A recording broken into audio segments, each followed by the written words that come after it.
Olá, irmãos. É muito bom nós estarmos juntos e, sobretudo, poder partilhar sobre uma realidade que toca a cada um de nós, né?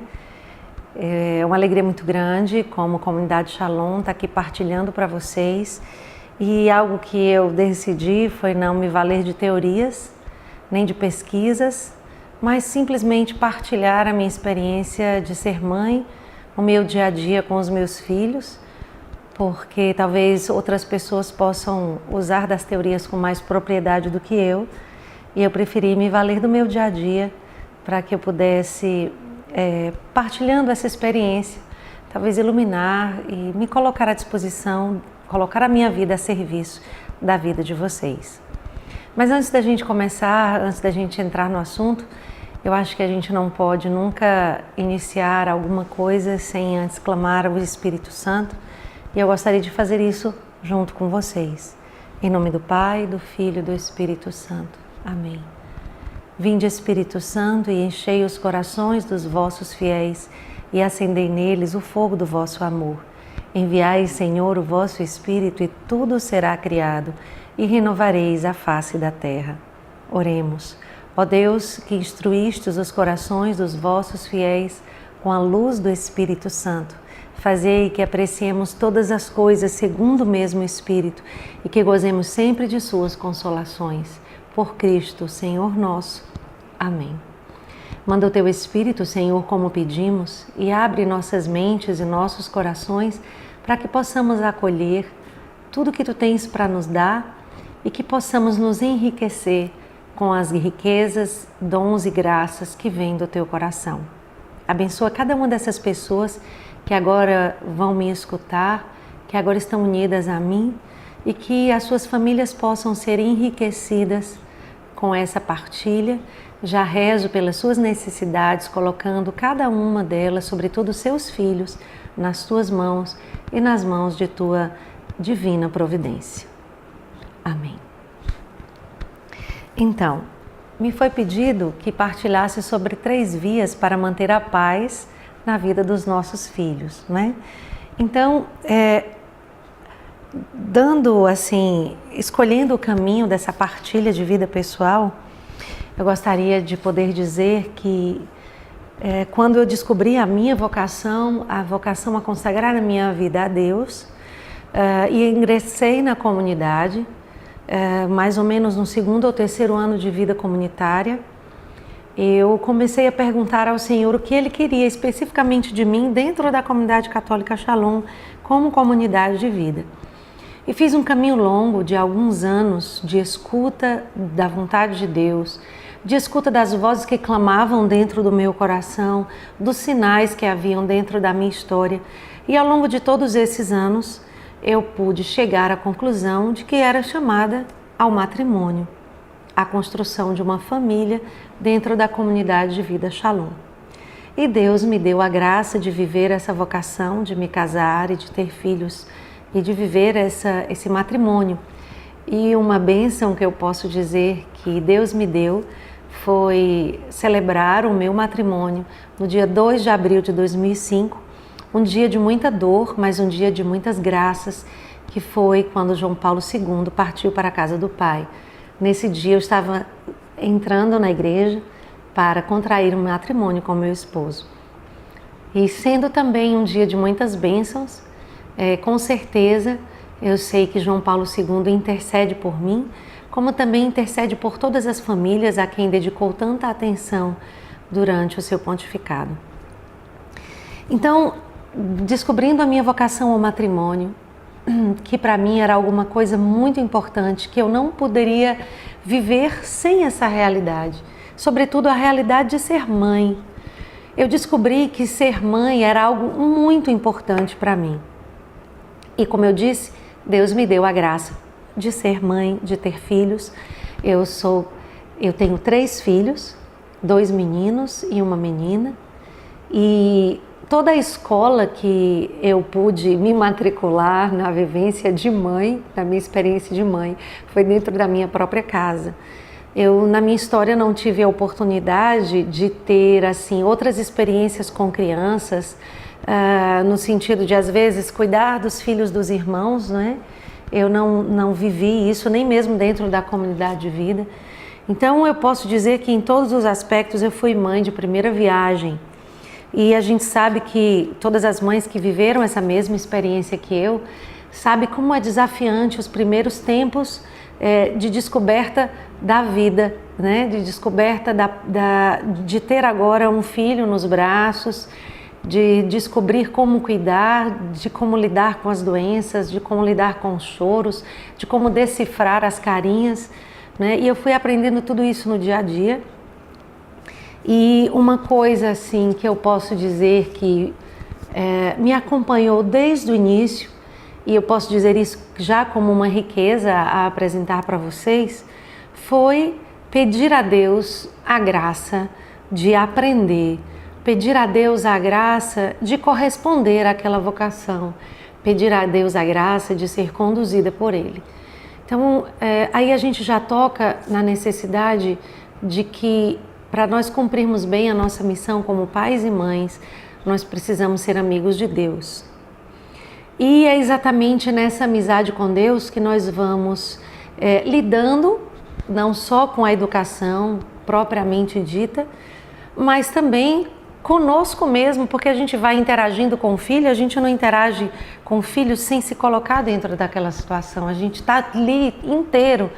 Então a gente lida com o filho e com a gente mesmo, né? Então é preciso desenvolver habilidades não só na educação, mas no autoconhecimento, na superação das próprias debilidades, no aprender a lidar com os próprios erros, e na amizade com Deus tudo isso vai se construindo e sobretudo vai ganhando um sentido que é tremendamente essencial, não só para nós enquanto homem e mulher, mas também para nós enquanto pais. Algo que para mim foi assim determinante na escolha da minha vocação, não só o fato de ter um filho nos braços, mas o desejo de acompanhar o crescimento de uma pessoa. Antes de casar eu era fascinada, já era fascinada pela humanidade, né? Mas eu queria ter a experiência de acompanhar um ser humano na sua gestação e no seu crescimento. E esse fascínio, assim, eu vivo todos os dias, né? É uma experiência muito exigente, mas é profundamente realizador, porque é sobretudo uma experiência de amor e uma experiência de kenosis, né? Porque para amar a gente precisa descer, sobretudo para uma criança que é menor do que nós, e é aí que a gente prova o nosso amor por ela. Então eu vou partilhando com vocês algumas coisas que eu aprendi ao longo desses anos. Eu já sou mãe há quase 9 anos, né? O meu filho mais velho vai fazer 9 anos no início de 2016, e nesses quase 9 anos eu estou matriculada nessa escola, tentando dar o melhor de mim, né? Tirar nota 10. Então vamos lá. Uma das coisas assim que eu aprendi é que, além da oração que eu falei, outro ponto seria o diálogo, né? O diálogo com os filhos, o diálogo para resolver problemas, o diálogo para explicar a razão das coisas e o diálogo para alimentar a amizade com os filhos. Uma coisa assim que eu procuro sempre fazer e que às vezes é muito cansativo, porque é muito mais fácil você dar uma ordem e querer ser obedecido simplesmente porque você está mandando. Algumas vezes nós precisamos usar de autoridade, algumas ou muitas vezes, e às vezes exigir mesmo que a ordem seja cumprida. E para que isso aconteça, eu preciso estar muito segura de que essa ordem tem uma razão de ser, não é simplesmente um capricho de quem, sobretudo, está irritado e que deu uma ordem por capricho, mas que essa ordem tem uma razão de ser no sentido de promover o bem da criança, e que se está havendo alguma resistência, essa autoridade tem que entrar em jogo e tem que vencer a resistência, porque aquele bem precisa ser alcançado, mesmo sem estar sendo compreendido no momento. Mas explicar a razão das coisas para mim é muito importante, porque eu gosto de entender as coisas. Eu, como pessoa, gosto de conhecer as coisas por dentro e por fora. Então, assim, a minha maneira de ser é de dizer, faça isso por causa disso e daquilo outro. Você sabe, meu filho, que aconteceu aquela determinada situação? Isso aconteceu por causa disso. Então, a partir do momento em que eu vou explicando a razão das coisas, eu vou formando uma consciência. Isso é muito desafiante porque a criança acaba desenvolvendo uma capacidade de julgar as situações e de lhe confrontar com muitos argumentos. Mas, ao mesmo tempo, é mais uma oportunidade de se crescer no diálogo e de ver que o filho realmente está alcançando a autonomia que se pretendia para a vida dele. Então, outra coisa que eu aprendi é que tudo que eu falo tem que realmente corresponder à verdade. Então, assim, a minha pequena, e os filhos menores fazem muito isso com a gente, ela chega muitas vezes, mamãe, corre aqui na televisão e olha isso aqui, eu quero essa boneca. E depois passa outro comercial, principalmente no mês de outubro, nós estamos muito fuzilados com o marketing dos presentes, né, para o Dia das Crianças. Então, nessa época, sobretudo Natal, as crianças exigem que nós correspondamos às suas expectativas.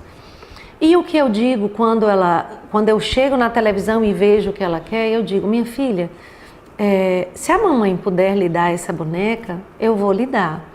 Mas às vezes as coisas não chegam na hora que a gente quer. Às vezes a mamãe pode te dar essa boneca, outras vezes você vai pedir, a mamãe não vai poder dar. E outra razão que eu sempre encontro é, minha filha, por que você quer essa boneca se você já tem tantas outras? Se você quer essa boneca, é necessário ou você se despojar daquela, ou então passar a brincar com as que você já tem para justificar um novo presente.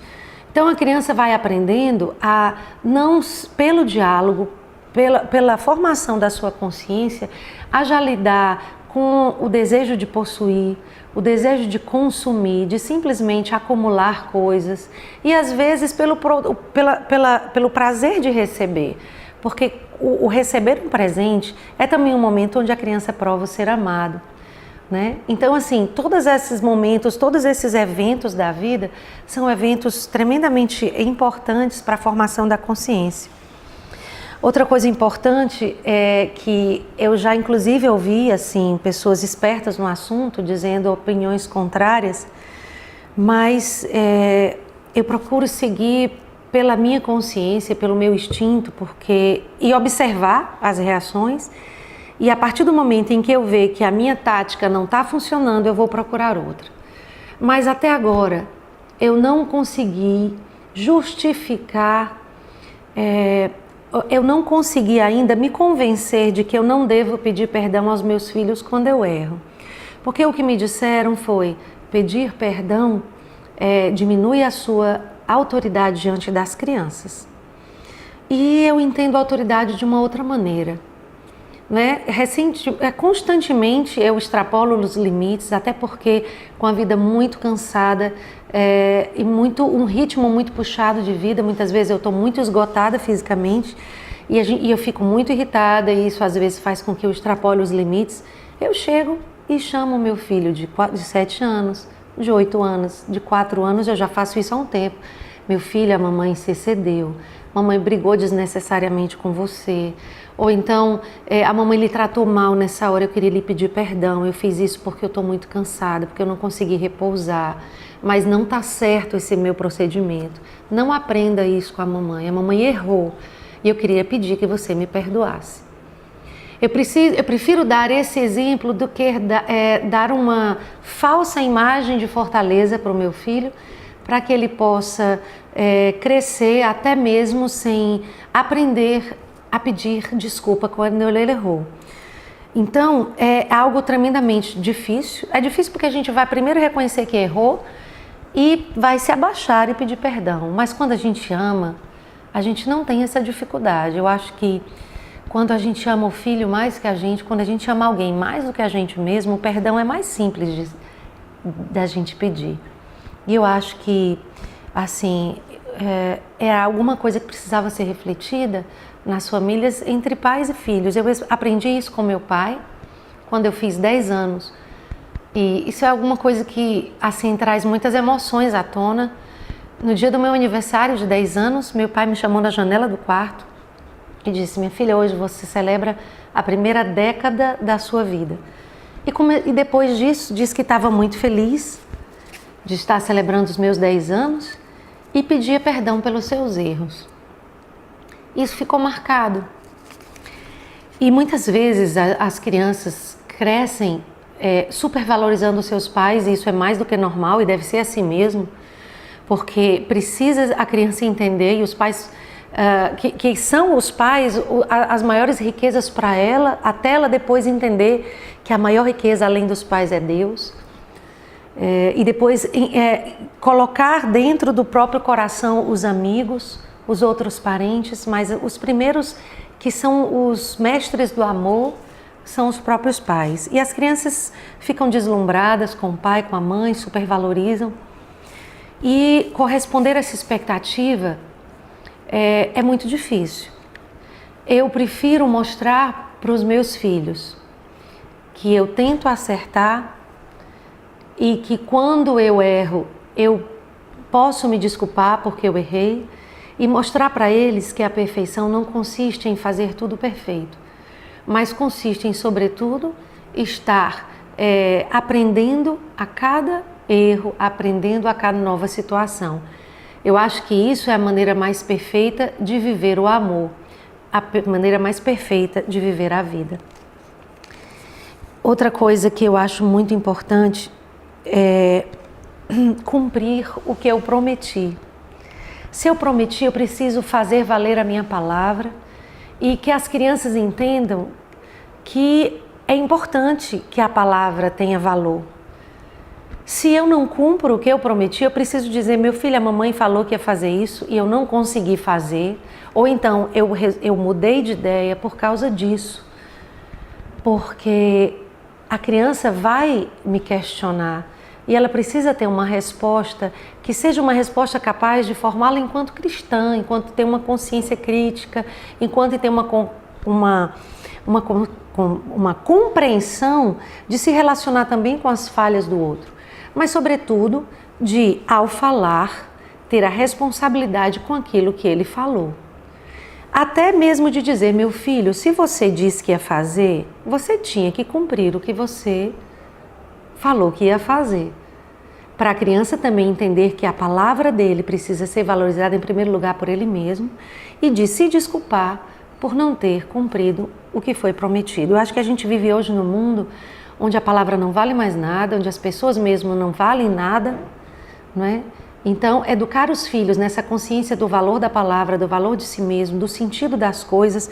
Por isso que eu já falei no início de explicar a razão das coisas, porque hoje, como as pessoas não sabem mais dar sentido a cada situação da sua vida, a vida perde o sentido. Eu não posso dizer que a minha vida tem sentido se eu não dou sentido ao fato de estar aqui, conversando com vocês. Eu não dou sentido ao fato de lavar uma louça. Eu não dou sentido ao fato de organizar melhor a minha casa. Eu não dou sentido à caminhada que eu faço da minha casa para o trabalho. Tudo tem que ter um sentido. É exatamente o conjunto desses sentidos que faz uma vida rica de sentido e uma vida feliz. Então, se eu explico e eu formo essa consciência, as crianças já vão se habituando a isso. São muitas coisas que eu teria para partilhar e que eu gostaria de conversar com vocês. O nosso tempo aqui é pequeno e eu queria me colocar à disposição de um outro momento, poder continuar partilhando, se assim for o desejo de vocês, assim um pouco mais sobre o que eu aprendi. Mas antes de concluir, eu queria ainda dizer algo que não pode ficar de fora. Educar e fazer com que as crianças se tornem pessoas inteiras, íntegras, felizes. Primeira coisa é a consciência de que Deus está no meio de nós, que eu vivo por Ele, que eu sou submissa a Deus e que a ordem, a palavra de Deus é a primeira coisa que tem sentido e valor na minha vida e que deve reger as minhas decisões, reger os meus passos. Deus é a maior riqueza e o maior tesouro da minha vida. Com a minha casa alicerçada na rocha que é Deus, eu posso verdadeiramente trilhar uma vida segura. E, como diz a palavra de Deus, podem vir as tempestades que vierem. A minha casa pode ser balançada, mas ela não será destruída. E nem será... ela pode rachar, mas ela vai permanecer ali. E ela vai ser reconstruída. E se eu creio nessa palavra, e se Deus é a minha força, eu sou capaz de superar qualquer situação. Então, deixando ainda para você mais uma riqueza que Deus me fez aprender ao longo desses anos como mãe, é que cada um precisa ser valorizado. Eu tenho 3 filhos completamente diferentes um do outro, da cor do cabelo, do tipo de pele, da forma como falo, do timbre da voz, mas é preciso valorizar cada um na sua característica pessoal, promover cada um. E educar não é apenas mostrar os erros, é confirmar os acertos. Que Deus abençoe você na sua missão, peço oração pela minha família e me comprometo de rezar por cada um de vocês. Espero que essa partilha possa ter enriquecido a sua vida e, como falei antes, me coloco à disposição para, em outro momento, podermos partilhar mais a fundo. Muito obrigada, que Deus os abençoe.